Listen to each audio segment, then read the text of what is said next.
রথ উপলক্ষে আমরা চলে এসেছি দীঘাতে। আজকে 26শে জুন 2025। যা দেখলাম সেটাই তোমাদের সাথে চলো আজ শেয়ার করি। লাইভ স্টোরিতে সকলকে স্বাগত জানাই। আজ 26শে জুন সকালবেলা আমরা চলেছি দীঘার উদ্দেশ্যে। উবেরে করে প্রথমে আমরা ধর্মতলার বাস স্ট্যান্ডের দিকে যাচ্ছি। কাল রথ, তাই রথ দেখতে যাচ্ছি দীঘায়। শ্যামলী পরিবহনের বাসে করে আমরা যাব। আমরা আগেই অনলাইনে টিকিট কেটেছি।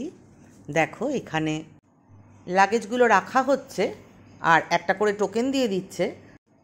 নাবার সময় এই টোকেন দেখালেই আমরা আমাদের লাগেজ পেয়ে যাব। এই যে শ্যামলী পরিবহনের কাউন্টার, এখান থেকেও টিকিট কাটা যায়। এসে গেছি শ্যামলী বাস স্ট্যান্ডে, এসপ্ল্যানেডে। আপনি দেখতে পাচ্ছ কাউন্টার, এখানেই বাস। এবার আমরা উঠবো। আমাদের লাগেজ উঠে গেছে। অন্যান্য বাসগুলো একটু বেশি চকচকে, আমাদের না, তাই জন্য একটু মন খারাপ। তবে ঠিক আছে, চলো এবার বাসে উঠি। Let's go. চলো।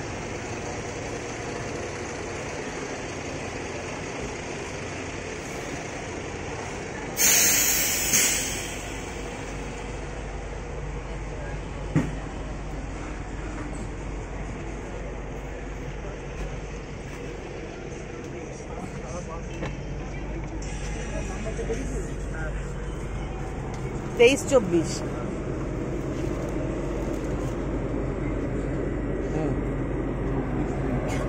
2x2 বাস। দেখো আমি বসেছি সিটে, ওপরে এসি ভেন্টগুলো দেখা যাচ্ছে। ইচ্ছে মতন এসি ভেন্টগুলোকে অফ অন বা ঘুরিয়েও দেওয়া যায়। ওপরে লাগেজ রাখার জায়গা রয়েছে। আমরা লাগেজ রেখে বৃষ্টির মধ্যেই পাশে কচুরি ভাজা হচ্ছিল, সেখানে কচুরি খেতে ছুটলাম। টাইম খুব কম। তারপরে আমরা বাসে এসে বসেছি। দেখো বই বিক্রি হচ্ছে, যারা কিনবে তারা কিনবে। আমি পেপার খুঁজছিলাম, কিন্তু আমি পেপার পেলাম না। জানলাগুলো দেখো, বাইরে কিচ্ছু দেখা যায় না।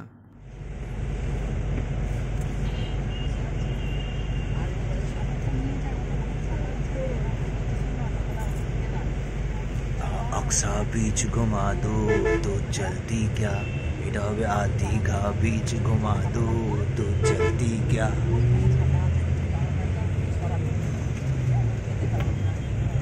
এখন জল উঠলো বাসে সাঁতরাগাছি থেকে। এখন সকলকে ওরা জল দিচ্ছে, 1/2 লিটার করে সকলকে এই বাসের জল দেওয়া হয়। আমরা সব জলটা নিয়ে রেখে দিলাম। এই যে জল রাখার জায়গা আছে, জল রাখার জায়গাতে জলটা রেখে দিলাম। ম্যাগাজিন বা খবরের কাগজ রাখার জায়গা আছে, আর পা রাখার স্পেসটাও যথেষ্টই ভালো। বাস 7:15 ছেড়ে ঠিক 8:30টায় এসে কোলাঘাটে এই নিউ ঘোষ হোটেল অ্যান্ড রেস্টুরেন্টের সামনে দাঁড়ালো। আমাদের 20 মিনিট সময় দেওয়া হয়েছে। এর মধ্যে আমাদের খাওয়া দাওয়া যে যা করতে চাও করে নিতে পারো। এই যে আমাদের বাসটা রয়েছে, আর এই যে ব্যস্ত রাস্তা, সেটাও তোমাদের সাথে একটু শেয়ার করলাম। আকাশের অবস্থা ভালো নয়, যথেষ্ট মেঘ। জানি না বৃষ্টি হবে কি না। এটা ঘোষ রেস্টুরেন্টের ভেতরটা, খুব ব্যস্ততা। 20 মিনিটের মধ্যে খাওয়া দাওয়া, চা খাওয়া সব সেরে বাসে উঠে পড়তে হবে। এখন খাবো। বাস এসে দাঁড়িয়েছে। এটা ঘোষ রেস্টুরেন্ট। আমি ধোসা অর্ডার করেছি, দেখি ও কি অর্ডার করে। খাবারটা তাবিজ দাও বলেছি, ও বলছে এক্ষুনি দেবে। বেশ বড় বড় কচুরি। কত নিল? 60 টাকা চারটে। চারটে 60 টাকা।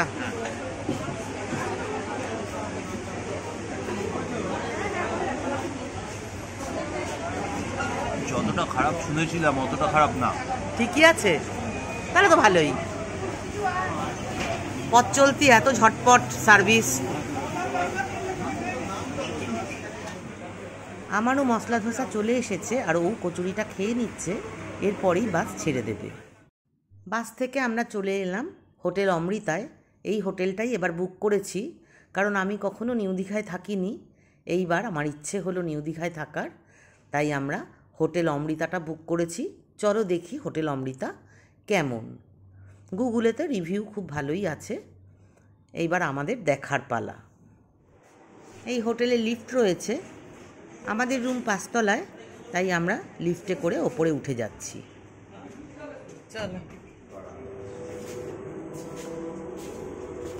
খোলো কাকা।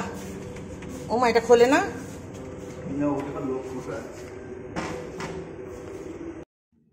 আমাদের রুম নাম্বার 511। আমরা সেই রুমে চলে এসেছি। আমি হোটেলের একটা সাইডে একটা ব্যালকনিওয়ালা এসি রুম চেয়েছিলাম, তো আমরা এই রুমটা পেয়েছি। চলো দেখে নেওয়া যাক। আমরা চলে এসেছি হোটেলে। হোটেলের রুম বেশ বড়। এইদিকে টিভি ইউনিট রয়েছে, এইদিকে টেবিল, সোফা, জগ, সব রিমোট। ওপরে 1.5 টনের এসি, কারণ বিরাট বড় ঘর। এইদিকে আয়না, এইদিকে কাবার্ড, আর এই যে আমি। কাবার্ডটাও বেশ বড়, ওপর নিচেও আছে। এত কিছু আমাদের লাগবে না। এই যে ওপরে কম্বল দেওয়া, নিচটা ফাঁকা। নিচটা ফাঁকা।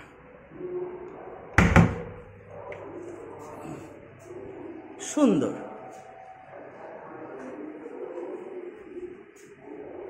একটা আয়না আর মেন বেডটাই, আর একটু বসার জায়গা। বাইরে সুন্দর ব্যালকনি রয়েছে।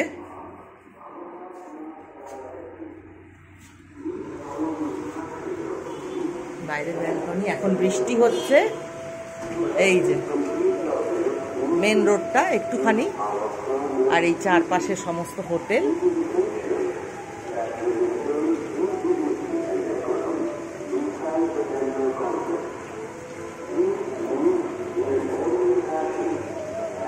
সামনেই ওয়াও মোমো রয়েছে।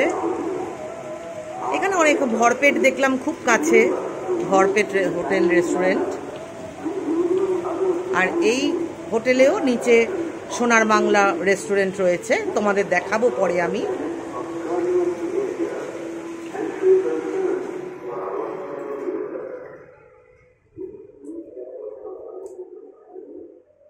এবার ডিটেল মেনু। হ্যাঁ, ডিটেল মেনু সোনার বাংলা রেস্টুরেন্টের। প্রাইসেসও রিজনেবল প্রাইস। হ্যাঁ, আপনি দাম না। হোটেলটারও তো প্রাইস রিজনেবল। হ্যাঁ। এই যে এখন আমরা একটু কফি খাবো। মানে মাটন কষা 3 পিস যদি 300 টাকা, 300-350 টাকার মধ্যে তাদের রিজনেবলই করতে হবে। হ্যাঁ।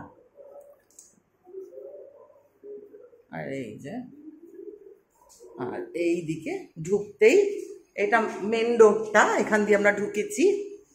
বাথরুমটা মোটামুটি পরিষ্কার, ভালোই শুকনো পরিষ্কার। শাওয়ারও আছে। এখানে একটা কাপড় মেলার র্যাক দিয়ে দিয়েছে। এক্সস্ট ফ্যান অল টাইম দেখছি চলছে। এই যে, আর এই যে মেন ডোরটা খুললে বাইরেটা এরকম। এদিকেও বারান্দা আছে আটকানো, আর এই দিকে হোটেল। এই যে আমি প্রথম এলাম, আমার ভালোই লেগেছে। তোমার কেমন লাগলো রুম? আমার ভালো লাগছে, ঠিকঠাক। হ্যাঁ, হয়তো অনেকে বলতো আল্ট্রা লাক্সারিয়াস কিছু না, কিন্তু এই দামে আল্ট্রা লাক্সারিয়াস হয়ও না। প্রাইস রেঞ্জের মধ্যে, জায়গার মধ্যে, সামনে যতটা খোলা, সুন্দর বৃষ্টি হলে দেখা যায়। I think this is pretty good. হ্যাঁ, আমরা তো বৃষ্টিতে এসেছি, বৃষ্টিটা দেখবো বলে। আমার পছন্দ হয়েছে, চিমচাম ছোটর মধ্যে ভালো। I like it. তাহলে তোমাদের ঘর দেখিয়ে দিলাম, বাথরুম দেখিয়ে দিলাম। এখন ফ্রেশ হব। জাস্ট বাস থেকে নেমেছি। এখন যেহেতু রথ, সেহেতু অনেক নিয়ম কানুন।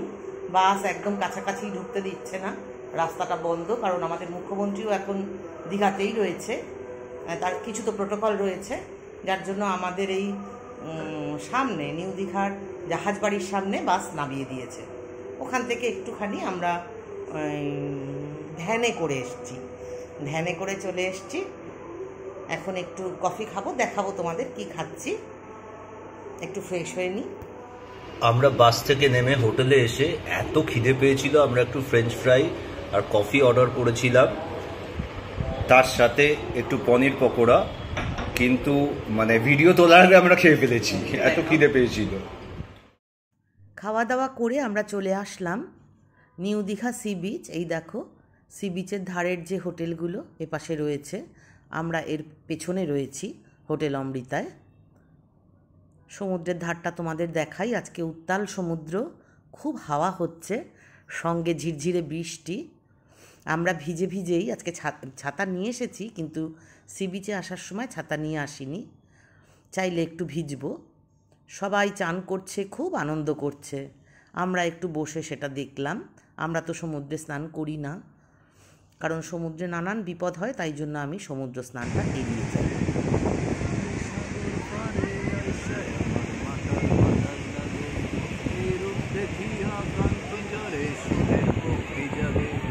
বাতাম যদি থাইকা যাইতে এই সাগরের পারে, ঝিনুক মালা গাইতা কাটায় দিতাম জীবনটারে। আমার মন বসে না শহরে, ইট পাথরের নগরে, তাই তো আইলাম সাগরে, তাই তো আইলাম সাগরে। এখন আমরা হাঁটতে শুরু করেছি। একপাশে ঝাউবন আর একদিকে সমুদ্র, মাঝখানে দেখলাম আমাদের ইন্ডিয়ার ফ্ল্যাগ লাগানো, দুর্দান্ত লাগছিল, তাই জন্য দাঁড়িয়ে আমরা ছবি তুললাম। আর দেখো আজকে কি অবস্থা, আকাশ আর সমুদ্র যেন মিলে গেছে। আর এটা হচ্ছে জগন্নাথ ঘাট, এখানে কাউকে নামতে দেয়া হয় না, তবে যারা সমুদ্রের পার দিয়ে হেঁটে হেঁটে এই ঘাট দিয়ে উঠতে চায়, পুলিশ দেখলাম তাদের উঠতে দিল। এরপরে আমরা পৌঁছে গেলাম জগন্নাথের মাসির বাড়িতে। এখানে জগন্নাথের মন্দির রয়েছে, মূর্তি রয়েছে, সেখানে প্রণাম করলাম জগন্নাথ দেবকে। কি সুন্দর মূর্তি দেখো। আর ঝোড়ো হাওয়া, বৃষ্টি, এই যে মাসির বাড়ি, আর এর পাশেই দেখো ছোট্ট একটা মন্দির হয়েছে, ওই জগন্নাথ মন্দিরের মতন দেখতে করে। এখানে জগন্নাথ এসে কাল থাকবে, কাল জগন্নাথ মাসির বাড়িতে বেড়াতে আসবে, এসে এই ঘরে থাকবে। আমরা 4-5টা ফটো তুলে নিলাম। কাল যেহেতু রথযাত্রা, এই যে সব ক্যামেরা লাগছে, লাইভ অনুষ্ঠান দেখাবে। আর ওদিকে উত্তাল সমুদ্র। আমরা চলে এসেছি চৈতন্য গেটের সামনে। এবার আমরা মন্দিরে যাব। মন্দির খোলার সময় কিন্তু বিকেল 3টে থেকে 12টায় মন্দির বন্ধ হয়, সকাল থেকে খোলা থাকে। কেমন লাগছে? এক অসাধারণ স্থাপত্য, মানে এটা চোখে না দেখলে বোঝা যায়। Videos and photos do not do justice, it's just beautiful.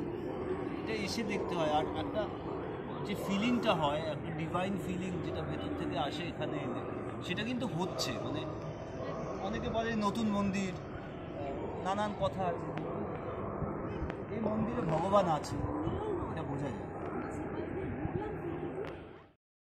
মন্দিরের সামনে বেশ কিছুটা অংশ ধরে এই রকম পদ্মের বাগান করা হয়েছিল, যেটা আমরা যখন উদ্বোধনের সময় দেখেছিলাম তখন দেখেছিলাম, কিন্তু এখন কড়ি ফুলে ভরে গেছে। আর এই যে রথ রয়েছে, জগন্নাথ বলরাম সুভদ্রা মায়ের রথ, আমরা সকলেই জানি জগন্নাথের রথ লাল হলুদ হয়, সুভদ্রা মায়ের লাল কালো, আর বলরামের লাল সবুজ। আর এই 4-5টা আমরা ঘুরে ঘুরে দেখছি। সব তো অত ভিডিও দেওয়া সম্ভব নয়, তবে এই জায়গাটা ছেড়ে যেতে ইচ্ছে করে না, মনে হয় আরও খানিকক্ষণ থাকি, আরও দেখি, দেখার যেন শেষ নেই, কিন্তু ফিরে তো আসতেই হবে। আমরা আবার হোটেল অমৃতায় ফিরে গেলাম। আমাদের এখানেই খাবার অর্ডার দেওয়া ছিল। এখন কিন্তু বিকেল 4:30 বেজে গেছে। আমরা ওদের ফোন করে বলে দিয়েছিলাম যে আমরা কিন্তু অর্ডার ক্যান্সেল করছি না, আমরা মন্দিরে এসেছি, মন্দির থেকে গিয়ে খাবো। যেহেতু দর্শনের আগে মাছ টাছ খাবো না, তাই আমরা ওখানে জগন্নাথ দেবকে দর্শন করতে মন্দিরে চলে গেছিলাম। এই যে হোটেল অমৃতা, ওদের নিজস্ব রেস্টুরেন্ট সোনার বাংলা, সেখানেই খাবারের অর্ডার করেছি। এটা হচ্ছে মাটন থালি, রয়েছে ভাত, আলু ভাজা, স্যালাড, পাঁপড়, ডাল, মাটন, আলু পটলের তরকারি, আলু পোস্ত, আমের চাটনি। আর ভাত যতটা দেয় আমরা খেতে পারি না, তাই সাইডে তুলে রেখেছি। আর এদিকে আছে ইলিশ মাছ, তার সাথে রাইস। খাওয়া দাওয়ার পর কিছুক্ষণ রেস্ট নিয়ে আমরা সন্ধেবেলা আবার সমুদ্রের ধারে চলে গেছিলাম। প্রচণ্ড ঝোড়ো হাওয়া, উত্তাল সমুদ্র, বসা যাচ্ছে না, এত হাওয়া, আর গায়ে বৃষ্টির মতন জল এসে পড়ছে, সমুদ্রের জলের ঝাপটা, যার জন্য আমাদের ফিরে আসতে হলো হোটেলে। আজকের মতন টাটা, আবার দেখা হবে অন্য কোনো দিন।